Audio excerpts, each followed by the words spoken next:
നമസ്കാരം. ശബരിമല സ്വർണ്ണക്കൊള്ളയുമായി ബന്ധപ്പെട്ട് മുൻ ആഭ്യന്തരമന്ത്രി രമേശ് ചെന്നിത്തല വെളിപ്പെടുത്തിയത് അനുസരിച്ച് പോലീസ് ഒരു പ്രവാസി വ്യവസായിയുടെ മൊഴിയെടുത്തതിൻ്റെ തൊട്ട് പിന്നാലെയാണ് ഇതിലെ പ്രധാനപ്പെട്ട കക്ഷികളിൽ ഒരാളായ ഡി മണിയെക്കുറിച്ചുള്ള വിവരങ്ങൾ ലഭിച്ചത്. ഈ ഡി മണി ആരാണ് എന്നുള്ളത് സംബന്ധിച്ച അന്വേഷണങ്ങൾ ഒടുവിൽ ചെന്ന് എത്തിയത് തമിഴ്നാട്ടിൽ ഡിണ്ടിഗൽ സ്വദേശിയായ ഒരു മണിയുടെ അടുത്താണ്. കഴിഞ്ഞ ദിവസം പോലീസ് അയാളുടെ വീട്ടിലും അതുപോലെ ഓഫീസിലൊക്കെ തന്നെ റെയ്ഡ് നടത്തിയിരുന്നു. ഇയാളെ 2.5 മണിക്കൂറോളം ചോദ്യം ചെയ്തിരുന്നു. പക്ഷേ ഈ മണിയാകട്ടെ വളരെ തന്ത്രപൂർവ്വം ഒഴിഞ്ഞു മാറുന്ന ഒരു നിലപാടാണ് പോലീസിനോട് സ്വീകരിച്ചത്. ഇയാൾ പറഞ്ഞത് മുഴുവൻ കള്ളമാണ് എന്ന് പോലീസിന് വളരെ പെട്ടെന്ന് തന്നെ മനസ്സിലാവുകയും ചെയ്തു. ഈ പറയുന്ന ഡി മണി താൻ അല്ല എന്നും തൻ്റെ പേര് MS മണി എന്നാണെന്നുമാണ് ഇയാൾ പറഞ്ഞത്. മലയാളത്തിലെ വളരെ പ്രശസ്തനായ ഒരു പത്രാധിപരുടെ പേരാണ് ഇയാൾ പറഞ്ഞത് എന്ന് നമ്മൾ ഓർക്കുക. എൻ്റെ പേര് ഡി മണിയല്ല, ഞാൻ MS മണിയാണെന്ന് ഇയാൾ പറയുന്നു. ഈ പറഞ്ഞ ആരുമായും തനിക്കൊരു ബന്ധവുമില്ല. ഉണ്ണികൃഷ്ണൻ പോറ്റി എന്നുള്ള ഒരാളിനെ കുറിച്ച് ഞാൻ കേട്ടിട്ട് പോലുമില്ല. എനിക്കവരാരെ അറിയില്ല. തനിക്ക് പ്രധാന ജോലി ഫിനാൻസാണ്, അല്ലെങ്കിൽ റിയൽ എസ്റ്റേറ്റ് ബിസിനസ്സൊക്കെയാണ്. അതല്ലാതെ ഈ പറഞ്ഞ പോലെ സ്വർണ്ണക്കച്ചവടമോ ആഭരണ വിഗ്രഹ കച്ചവടമോ കടത്തോ ഒന്നും തന്നെ ഇല്ല എന്ന്, താൻ വളരെ മാന്യമായി ബിസിനസ് നടത്തുന്ന ഒരാളാണെന്നൊക്കെയാണ് ഇയാൾ പോലീസിനോട് വെളിപ്പെടുത്തിയത്. ഇതിൻ്റെ അടിസ്ഥാനത്തിൽ ഇയാളുടെ ചിത്രം പ്രവാസി വ്യവസായിക്ക് അയച്ചു കൊടുത്തപ്പോൾ അദ്ദേഹം കൃത്യമായി തിരിച്ചറിഞ്ഞു, ഈ വിഗ്രഹം വാങ്ങുന്നതിനും സ്വർണ്ണം കടത്തുന്നതിനൊക്കെ വേണ്ടി തിരുവനന്തപുരത്തെത്തിയ അതേ വ്യക്തി തന്നെയാണ് ഇയാളെന്നുള്ള കാര്യം പ്രവാസി വ്യവസായി തിരിച്ചറിഞ്ഞതോടുകൂടി പിന്നീട് പോലീസിന് ഒരു കാര്യം ഉറപ്പായി, ഇയാൾ നല്ലൊരു തട്ടിപ്പുകാരനാണ് എന്ന്. കാരണം ചോദ്യം ചെയ്യാനെത്തിയ തങ്ങളെ പരമാവധി വഴിതെറ്റിക്കുന്ന രീതിയിലാണ് ഇയാൾ മറുപടി പറഞ്ഞുകൊണ്ടേ ഇരുന്നത്. ഏതായാലും അടുത്ത ആഴ്ച ഇയാളെ തിരുവനന്തപുരത്ത് വരാൻ പോലീസ് ആവശ്യപ്പെട്ടിട്ടുണ്ട്. ഒരു വിശദമായ ചോദ്യം ചെയ്യൽ അവിടെ വേണ്ടിവരും. മാത്രമല്ല ഇയാളെ ഒരുപക്ഷെ ഉണ്ണികൃഷ്ണൻ പോറ്റിക്ക് ഒപ്പം വരുത്തി ചോദ്യം ചെയ്യുമ്പോൾ കുറച്ചുകൂടി കാര്യങ്ങൾ വ്യക്തമാകും എന്നാണ് പറയപ്പെടുന്നത്. എന്നാൽ ഇയാളുടെ പൂർവ്വചരിത്ര അന്വേഷിച്ച് പോയ പോലീസ് ചില ഞെട്ടിപ്പിക്കുന്ന വിവരങ്ങളാണ് ഇയാളെക്കുറിച്ച് ലഭിച്ചത്. ഇയാൾ ഏതാണ്ട് 6 വർഷത്തോളം ഓട്ടോ ഡ്രൈവറായിരുന്നു എന്നാണ് പറയപ്പെടുന്നത്. അന്ന് ഓട്ടോ മണി എന്നാണ് അറിയപ്പെട്ടിരുന്നത്. പിന്നീട് തിയേറ്ററുകളിൽ പോപ്കോൺ വിൽക്കുന്ന ജോലി ഇയാൾക്കുണ്ടായിരുന്നു. അങ്ങനെ പോപ്കോൺ മണി എന്നറിയപ്പെട്ടിരുന്നു. അങ്ങനെ ഓരോ കാലഘട്ടങ്ങളിൽ ഇയാൾക്ക് ഓരോ പേരാണ് ലഭിച്ചിരുന്നത് എന്നാണ് ഇപ്പോൾ പോലീസിന് ലഭിക്കുന്ന മറ്റൊരു വിവരം. ബ്ലഡ് പലിശക്കാരനായപ്പോൾ ഫിനാൻസ് മണിയായി, അതുപോലെ റിയൽ എസ്റ്റേറ്റ് ബിസിനസ്സുകാരനായപ്പോൾ ഡയമണ്ട് മണിയായി. ഇതെല്ലാ മണിയും ഇയാൾ തന്നെയാണ് എന്നും ഇയാളുടെ ശരിക്കുമുള്ള പേര് സുബ്രഹ്മണ്യൻ എന്നാണെന്നുമാണ് ഇപ്പോൾ പോലീസിന് ലഭിക്കുന്ന വിവരം. അതുതന്നെ ശരിയാണോ എന്നുള്ള കാര്യം ഒന്നുകൂടെ ഒരുപക്ഷെ പോലീസ് വെരിഫൈ ചെയ്യേണ്ട അവസ്ഥയാണ് ഇപ്പോൾ ഉള്ളത്. കാരണം ഇയാളൊരു പഠിച്ച കള്ളനാണ് എന്നുള്ള കാര്യം പോലീസിന് നന്നായിട്ട് മനസ്സിലാക്കിയിട്ടുണ്ട്. മാത്രവുമല്ല ഇത്രയും സമയമെടുത്താണ് പോലീസ് ഇയാളെക്കുറിച്ചുള്ള വിവരങ്ങൾ ലഭിച്ചത്. കാരണം രമേശ് ചെന്നിത്തലയുടെ വെളിപ്പെടുത്തലിൻ്റെ പിന്നാലെയാണ് പ്രവാസി വ്യവസായ ചോദ്യം ചെയ്തതിൽ നിന്നാണ് ഇങ്ങനെ ഒരാൾ ഉണ്ടെന്ന്, ഡി മണി എന്നൊരാളുണ്ടെന്നും ഇയാളാണ് ഇത്തരത്തിലുള്ള ഈ വിഗ്രഹക്കടത്ത് ഉൾപ്പെടെയുള്ള സംഘങ്ങൾക്ക് നേതൃത്വം നൽകുന്ന ആളാണ് എന്ന് മനസ്സിലാക്കാൻ കഴിഞ്ഞത്. മാത്രമല്ല ഇയാൾക്ക് തമിഴ്നാട് മുൻ മുഖ്യമന്ത്രി ജയലളിതയുടെ കുടുംബമൊക്കെ തന്നെ വളരെ അടുത്ത ബന്ധമുണ്ട് എന്നാണ് ഇയാൾ പലരും പറഞ്ഞ് വിശ്വസിപ്പിച്ചിരുന്നത് എന്ന് പറയപ്പെടുന്നുണ്ട്.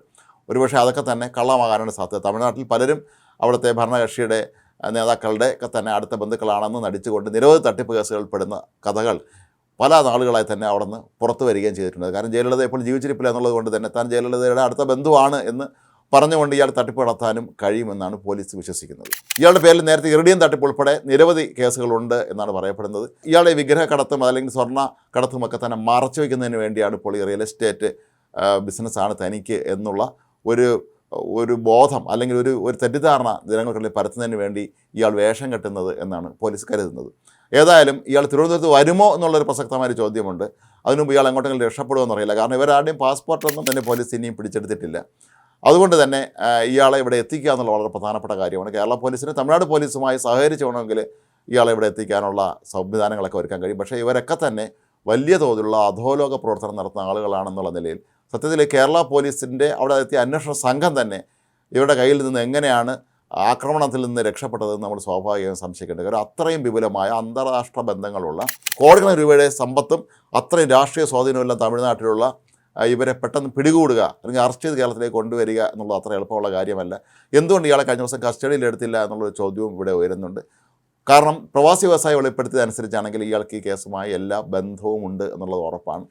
അങ്ങനെയുള്ള സംശയമുള്ള സാഹചര്യത്തിൽ ഇയാളെ കസ്റ്റഡിയിലെടുത്ത് കൊണ്ടുവന്നതിന് ശേഷം പിന്നീട് വിശദമായി ചോദ്യം ചെയ്ത് ഇതിൻ്റെ യാഥാർത്ഥ്യം വെളിപ്പെടുത്താൻ വേണമെങ്കിൽ പോലീസിന് സാധിച്ചേക്കും. പക്ഷേ അതെന്തുകൊണ്ട് ചെയ്തില്ല എന്നുള്ള ചോദ്യമാണ്. കാരണം അടുത്ത മാസം ആദ്യ വാരത്തിലാണ് ഇയാളോട് തിരുവനന്തപുരത്ത് വരാൻ ആവശ്യപ്പെട്ടിരിക്കുന്നത്. പക്ഷേ അയാൾ ഇതിനു മുമ്പ് രക്ഷപ്പെട്ട് കളയുമോ എന്നുള്ളൊരു ചോദ്യവും അവിടെ അവശേഷിക്കുന്നുണ്ട്. പോലീസ് എന്തുകൊണ്ട് ഇയാളെ പിടികൂടാതെ തിരികെ വന്നു എന്നുള്ളൊരു ചോദ്യവും അവിടെ ഉയരുന്നുണ്ട്. ഏതായാലും ഈ തട്ടിപ്പിൻ്റെ കിങ് പിൻ എന്നറിയപ്പെടുന്ന ഉണ്ണികൃഷ്ണൻ പോറ്റിയോടൊപ്പം ഇരുത്തി ചോദ്യം ചെയ്താൽ മാത്രമേ ഇതിൻ്റെ യഥാർത്ഥ സംഭവങ്ങൾ എന്താണെന്ന് മനസ്സിലാക്കാൻ കഴിയുകയുള്ളൂ. ഉണ്ണികൃഷ്ണൻ പോറ്റി ഇപ്പോഴും പോലീസിൻ്റെ കസ്റ്റഡിയിൽ തന്നെ തുടരുന്ന ഒരവസ്ഥയിൽ പെട്ടെന്ന് തന്നെ ആരെ കൊണ്ടുവന്നാലും ഉണ്ണികൃഷ്ണൻ പോറ്റിയും ഒപ്പം വരുത്തി ചോദ്യം ചെയ്ത് കഴിഞ്ഞാൽ എല്ലാ കാര്യങ്ങളും നമുക്ക് മനസ്സിലാക്കാൻ കഴിയും. മാത്രമല്ല കഴിഞ്ഞ ദിവസങ്ങളിലൊക്കെ തന്നെ ഉണ്ണികൃഷ്ണൻ പോറ്റിയും മുഖ്യമന്ത്രിയുമായി ബന്ധമുള്ള ചില ചിത്രങ്ങൾ പുറത്തു വന്നിരുന്നു. കടകംപള്ളി സുരേന്ദ്രനുമായി ബന്ധപ്പെട്ട് ചില വാർത്തകൾ പുറത്തു വന്നിരുന്നു.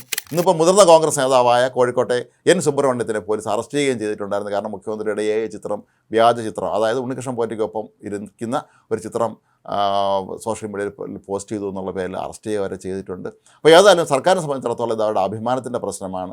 അതുകൊണ്ട് തന്നെ പരമാവധി ഈ കേസുമായി ബന്ധപ്പെട്ട് ആരോപണങ്ങളെ രംഗത്ത് വരുന്ന അല്ലെങ്കിൽ തെളിവുകൾ ഹാജരാക്കുന്നവരെയൊക്കെ തന്നെ പിടിച്ചകത്തിടുക എന്നുള്ളൊരു ലൈനായിരിക്കും ഇനി അങ്ങോട്ട് കേരള പോലീസും സ്വീകരിക്കുക. കാരണം ഇനി നിയമസഭാ തെരഞ്ഞെടുപ്പിന് മാസങ്ങൾ മാത്രമാണ് ബാക്കിയുള്ളത്. CPM-ൻ്റെ ഉന്നത നേതൃയോഗങ്ങൾ ഇപ്പോൾ തിരുവനന്തപുരത്ത് നടക്കുകയാണ്. ശബരിമല സ്വർണ്ണക്കടത്ത് തങ്ങളുടെ തദ്ദേശ ഭരണ തെരഞ്ഞെടുപ്പിലെ സാധ്യതകളെ ഗുരുതരമായി തന്നെ ബാധിച്ചു എന്നുള്ള വ്യക്തമായ നിലപാട് പാർട്ടിക്കുണ്ട്, പാർട്ടിയുടെ നേതാക്കൾക്കുണ്ട്. പക്ഷേ പാർട്ടി സംസ്ഥാന സെക്രട്ടറിയും മുഖ്യമന്ത്രിയൊക്കെ തന്നെ അത് ഒന്നും ഏശിയില്ല എന്ന് പറയുമ്പോൾ പോലും അതിൽ വാസ്തവമുണ്ട് എന്ന് തന്നെയാണ് പാർട്ടിയുടെ അണികൾ അല്ലെങ്കിൽ പാർട്ടിയുടെ പ്രധാനപ്പെട്ട നേതാക്കളൊക്കെ തന്നെ കരുതുന്നത്. അതുകൊണ്ട് പാർട്ടി സംസ്ഥാന സമിതിയിലൊക്കെ തന്നെ ഇത് സംബന്ധിച്ച് രൂക്ഷമായ വിമർശനം ഉണ്ടാകാനുള്ള സാധ്യതയുണ്ട്. അപ്പോൾ ഈ ഒരു സന്ദർഭത്തിൽ എത്രയും വേഗം ഇതിന്മേലുള്ള നടപടി സ്വീകരിക്കുക എന്നുള്ളതാണ് ഇപ്പോൾ പ്രത്യേക അന്വേഷണ സംഘത്തിന്മേൽ സർക്കാർ നൽകിയിരിക്കുന്ന നിർദ്ദേശമെന്നാണ് നമുക്ക് മനസ്സിലാക്കാൻ കഴിയുന്നത്.